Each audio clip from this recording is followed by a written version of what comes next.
Hello, my name's Matt Finucane. I'm going to talk about my 10 favourite albums. Thanks to Mass Movement for asking, because it's not something I've thought about for a while.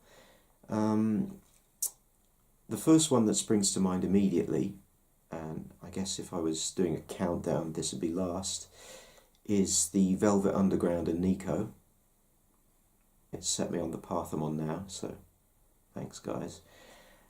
It's rich, it's strange, it's raw and urgent. It expresses a lot of really interesting stuff very directly and simply, but with a kind of extra layer of ambition to it. And it does carry a lot of conviction. Following on from that line of thought, I guess the second would be Lou Reed's Berlin. If I wanted a novelty prop for this one, I'd need a syringe or a bottle of whiskey. It's more extreme emotional states paired with exciting music. That kind of exhilaration of really going down to the absolute bottom, rock bottom, but coming out the other side, not necessarily wallowing in it. I can see how some people might think it was, but to me it just goes so far that it punches through. And you kind of come out the other end feeling sort of cleansed. It helps that the tunes are good. It's got that really lovely kind of lush but murky mid-70s sound, kind of gloomy and greenish brown. Carrying on in that lineage, you got the Stooges, their first album, self-titled. It's the simplicity again of it, the purity, the kind of the defiance. Oops. Okay, for number 4, you've got this house brick. Look at this. Look, you could fend off a mugger with that if you put it in a plastic bag. That is the Peel Sessions by The Fall. And you got that seriousness to it without earnestness. It's kind of, there's Mark E. Smith taking the piss, basically, but not taking the piss. There's like an element of the ridiculous to the music. I think there's an element of ridiculousness to all good music. You hear it for the first time, you stop, you look at whoever you're with and you go, what the hell's that? And it just really makes an impression on you. But it's so good but so silly, you kind of have to laugh, it's sort of delicious like that. But yeah, the Peel Sessions, that's all you need of The Fall, and then some. There's like hours of material in there. I don't know if you could listen to it all in a day, if you just sat down and did nothing else, which would be mental. Like Lou Reed, like that type of artist, pretty much no subject is off limits. Nothing. It doesn't matter what it is, it's in there. And the music's also surprisingly accessible. I find it upbeat. I know a lot of people think of The Fall, they're like, oh, it's a dirge, it's a drudge, it's misery. However, there's kind of an exuberance to it. There's a vitality that just makes it really engaging.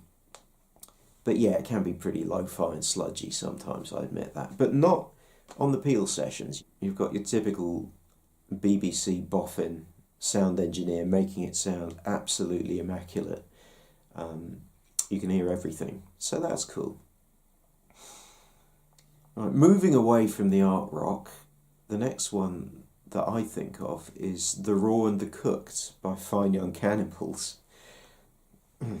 No one really talks about them anymore, which seems a bit unfair to me. They just seem a bit forgotten. That said, next week I bet a load of rap singles will come out sampling them, like with Phil Collins.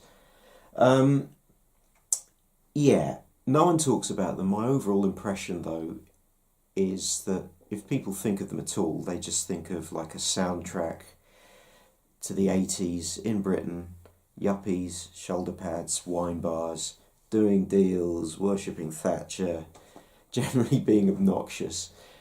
There's a bit more to them than that, like the 80s themselves. It's a bit more complex.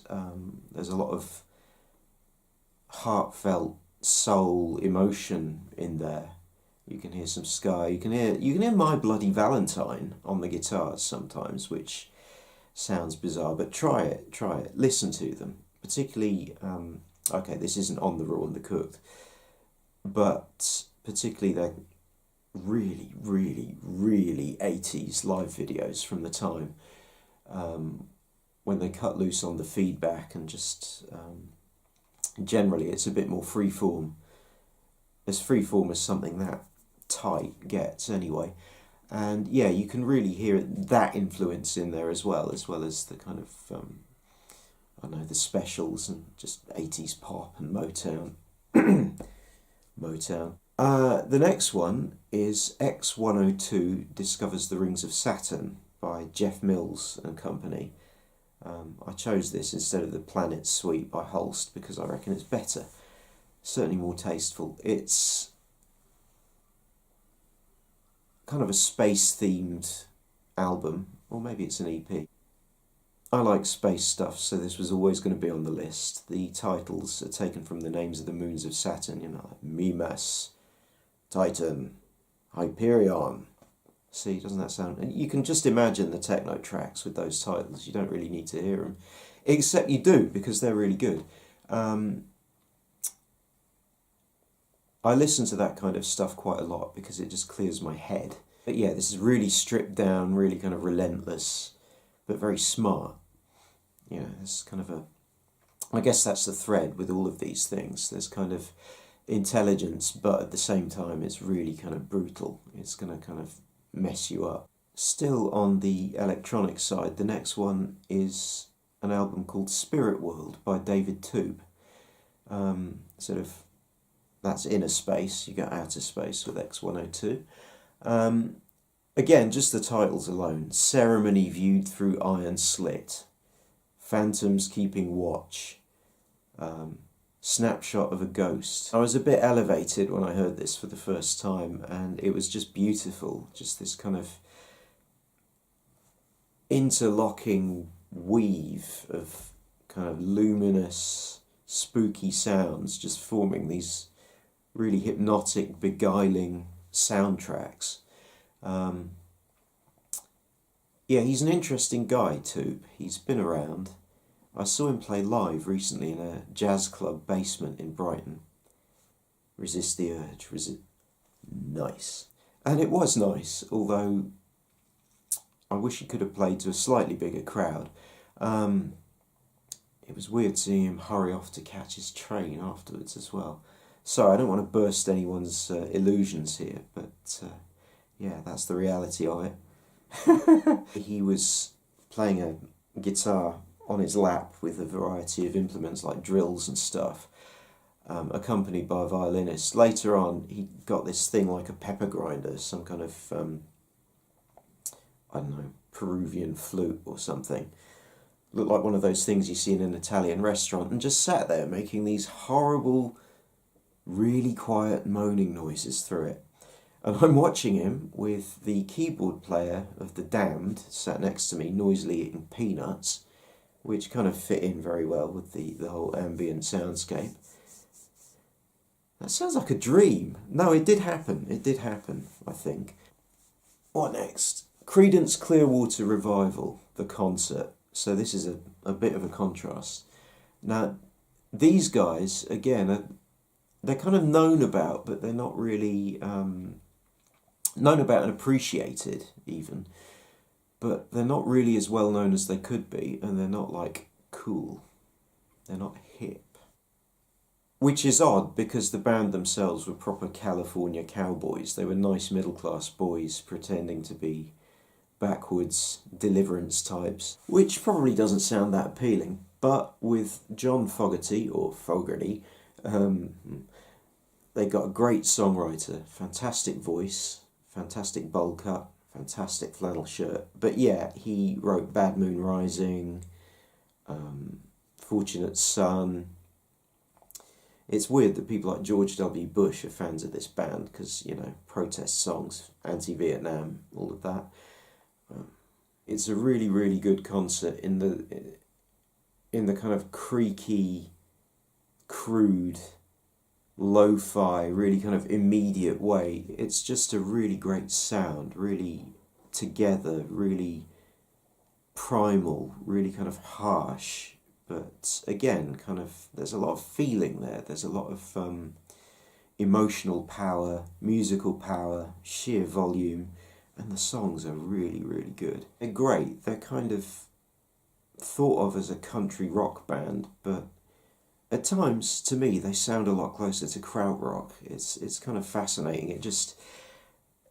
The playing's so intense that it just bleeds over from these simple little rock songs into something a lot more powerful. Sticking with live albums, the next one for me would be Love, the Forever Changes concert. I'm a bit of a hypocrite because I don't really approve of all that, don't look back stuff, playing old classic albums in their entirety. You get the knackered old survivors of these bands cashing in, playing in front of an adoring new young audience that they should have had first time round. And I don't know, it just seems a bit suspect to me. It just feels a bit tragic. I find the original, for all that it's, an acknowledged classic, to actually be pretty underwhelming. I just listened to it and I was like, is that it? And it was also kind of depressing. It had that nasty 60s production where everything's panned hard left, hard right. You had these great drums and bass, really locked in, pretty funky. And it was just kind of this mush on the left-hand side of your eardrum, I don't know. Whereas now you get a proper plush, kind of full, rich, clear, sharp, kind of modern production, really committed musicians, backing poor old Arthur Lee having his payday. Without wanting to sound patronising, it was just nice to see him getting a fair shake. The dark side of the 60s dream. Anyway, you get all that in this album, it comes across pretty clearly, and it's just nice to hear it getting the treatment it deserves, sound-wise, and just being really, really well performed.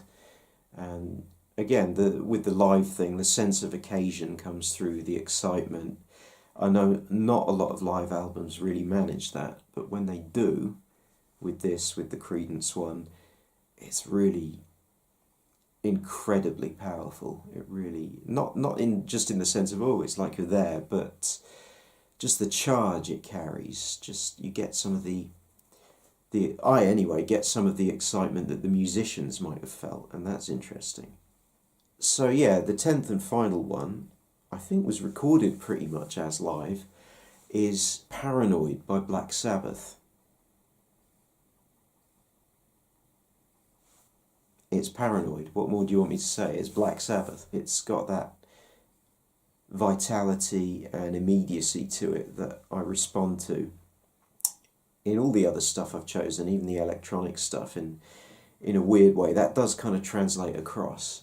But yeah, I picked that one just because it's an important foundation stone in my musical education, and for a lot of you as well, I'm sure. And it still holds up really well today, except maybe for the drum solo. All of these I picked because they just hang together really well. They really deliver. They really, they take you somewhere good. They take you somewhere good and they don't let you down. And those are my 10 favourite albums.